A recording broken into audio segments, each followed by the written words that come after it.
সীমা আক্তার তাদেরকে সম্বর্ধনা দেওয়া হচ্ছে। সম্বর্ধনাটা কিসের? তারা কারা মুক্তি পেয়েছেন সেই জন্যই আমরা সম্বর্ধনা দিয়েছি। প্রশ্ন হচ্ছে কারান্তরে কেন গেলেন, কেন তাদেরকে জেলে নেওয়া হলো? জেলে কেন নেওয়া হয়? জেলটা কেন তৈরি হয়? জেলটা তৈরি হয় দুর্বৃত্তদেরকে সাহায্য করার জন্য। কিন্তু আমাদের এখানে সবসময় এটাকে একটা বিপরীত জায়গায় নিয়ে আসে। যে মানুষের পক্ষে কথা বলে, যে ন্যায়ের পক্ষে কথা বলে, যে সত্যের পক্ষে কথা বলে, তাকে আগে জেলে ঢোকা, যেন এই সমাজে এই দেশে সত্যের কথা কেউ না বলে, নিজের অধিকারের কথা কেউ না বলে। এটা হচ্ছে তাদের পলিসি, এবং এরা অত্যন্ত দুর্বল পলিসি মেনটেন করে এবং নির্ভুল। তারা ভাবে যে এখন সেলিম মাহমুদ, সীমা আক্তারকে তো জেলে দিলাম, এরা এখন বাসায় বসে বসে সাধু হয়ে যাবে, তসবি করে দিবে, এরা আর কোনোদিন আন্দোলন সংগ্রাম করবে। কিন্তু সেটা ভুল। এই সেলিম মাহমুদকে আমি 1 দিন 2 দিন 5 দিনের জেল দিয়ে, বা সীমা আক্তারকে জেল দিয়ে, বা আরো অনেক সংগ্রামীকে জেল দিয়ে ইতিহাস বলে যে তাদেরকে আসলে ঘরে রাখা যায় না।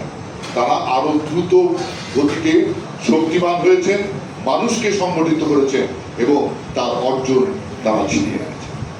এবং আমরা আজকের এই সম্বর্ধনা দিচ্ছি এই কারণেই যে এই জগদ্দল পাথর, এই প্রাচীর ভাঙার জন্য এই সেলিম মাহমুদরা আরো বেশি এগিয়ে যাবে, আরো বেশি সংগ্রাম করবে, আরো বেশি মানুষের অধিকার আদায় করবে। শুধু বন্ধুরা, আপনারা জানেন বারবার আমাদের স্বপ্নকে এরা লুট করে নিয়ে যায়।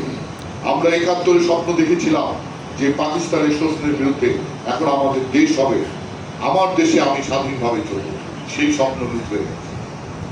90-এ আমরা গণ অভ্যুত্থান করেছি, আমরা ভেবেছিলাম যাক স্বাধীনতা সফল ঘরে তুলতে পারিনি, এই স্বৈরাচারকে হটালে আমরা আবার সেখানে আমাদের স্বপ্ন সাধ পূরণ হবে। সেটা হলো না। আমাদের উপর জগদ্দল পাথরের মতো চেপে বসলো ফ্যাসিবাদ।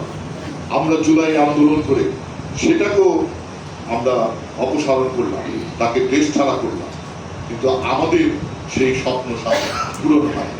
পূরণ কেন হয়নি বললাম, আজকে সেলিম মাহমুদরা আবার অ্যারেস্ট হচ্ছে।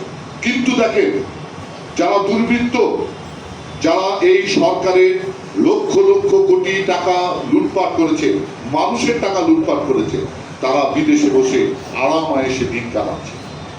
আর সেলিম মাহমুদ, সীমা আক্তাররা আন্দোলন সংগ্রাম করছে, তারা হচ্ছে এখানে জেল খাচ্ছে।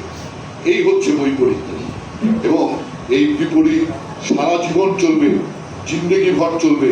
আর আমরা বহুত আচ্ছা ঠিক হয় বলবো, এটা হতে পারে না। এই শোষণের চিনচিন আমরা ভাঙবই, এবং সেলিম মাহমুদ